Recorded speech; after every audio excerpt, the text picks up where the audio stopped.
This Memorial Day, we honor those who gave their lives in the name of America.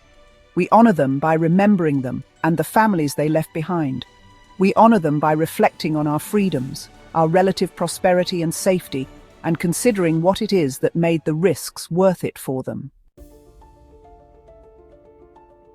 We honor them by telling the truth, including by unraveling the web of history that has led us so far away from the founding vision of a republic, formed to secure these rights and privileges of citizenship to their posterity in perpetuity, and towards wretched democracy, globalist empire, and unceasing division.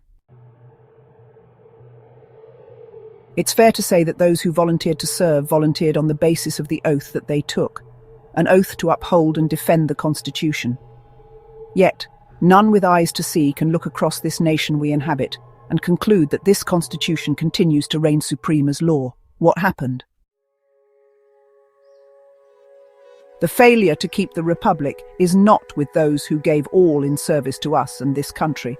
The failure is ours, the citizenry and the political class. We failed to exercise the full measure of our rights and powers when it was hard and we felt safe. We accepted what we were told because the truth that lay just inside our peripheral vision was often too difficult to look straight at. The truth is that the wars and conflicts that America has engaged in for, at a minimum, a century, going back to World War I, have been seriously compromising and questionable for any of several reasons. The World Wars were a travesty. Wilson ran and won on keeping America out of World War I, all the while consulting with his professional and academic counterparts behind the scenes and scheming to bring the newfound vast mass media apparatus into a propaganda campaign to build support for entering the war immediately. This was his foremost intention upon entering office as the Commander-in-Chief. Why would this American want so badly to enter us into a European war?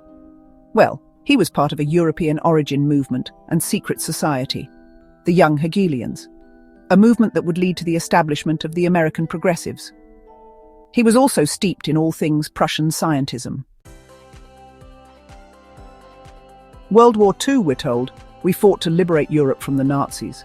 However, the reality, as revealed by painstaking analysis of the intelligence records of America, the Soviet Union and others, reveals a darker truth. We didn't so much fight against the Nazis as we did fight for the communists. This is clear from the records of Lend-Lease, the deprivation of even American soldiers on the front lines in favor of arming and equipping the Soviets. The tactical and strategic decisions that dictated not a win for the American people, but the facilitation of the rise of the Soviet Empire and its march across Europe. Did you know that we provided both the written instructions and the materials for the first Soviet nuclear weapons? So shot through was the administration of Franklin Delano Roosevelt with communists, sympathizers and active Soviet agents that from this point in American history forwards, the communist counterstate was operating more fully and legitimately as American governance than was the Constitution and republicanism. Korea was a historic catastrophe, made possible only by the strategies implemented by America during World War II, which prevented any real continental opposition to the Soviets from rising and secured the conditions necessary to bring China into the communists' control. Without the absolutely massive direct support to the Soviets undertaken by FDR, the Soviet Union would not have arisen as a superpower. China would not have fallen to communism, and the Korean War would not have occurred. Vietnam, in some ways, was a smart but far too late recognition of the spread of global communism and a last-ditch effort to contain it along the lines of the domino theory. The reality is that America itself was far too subverted and far too under the sway of communists at home to mount any serious offensive against the march of communism globally. We, for a moment, recognized a threat, but instead of taking the existential ideological threat at home seriously, we, again, went on the warpath abroad to zero positive effect for the American people and nation. Fast-forwarding to the global war on terror, America is now taking up the fight against the other side of the Islamo-communist Coin Arab terror. What many don't know is that the rise of modern Arab terror was almost entirely an invention of the Soviet Union, as they took to training these many Islamo-communist splinter movements across the Middle East in the methods of terror. The redwashing of our history extends to this, where today few realize that even the Palestinians who attacked the Olympics were not solely operating to the glory of Allah, but under the banner of a popular Marxist front, the Popular Front for the Liberation of Palestine, or PFLP.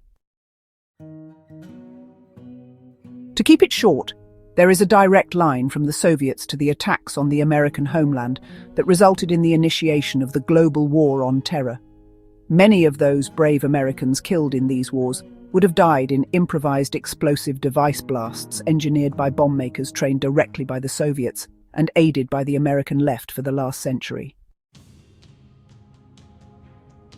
It is an unwelcome realization that virtually all American casualties of war in the last century have died as proxies for the rise of leftist international communism, ideology, and globalist revolution. Unwelcome, but nonetheless true. A simple check on this math is to ask yourself to prove the opposite. How did these wars make Americans safer, more prosperous, and secure constitutional Republican governance? Not in theory, but in practice. None of this tarnishes or diminishes those who gave all for, ostensibly, us and this nation. They died, as per the Gospel's greatest love, in giving their life for their friends. They deserved and deserve better from us all than to shy away from the blighted history and lies that have brought us to this point. They deserve to have their sacrifice acknowledged and honoured, while bringing the villains out of the shadows and into the light.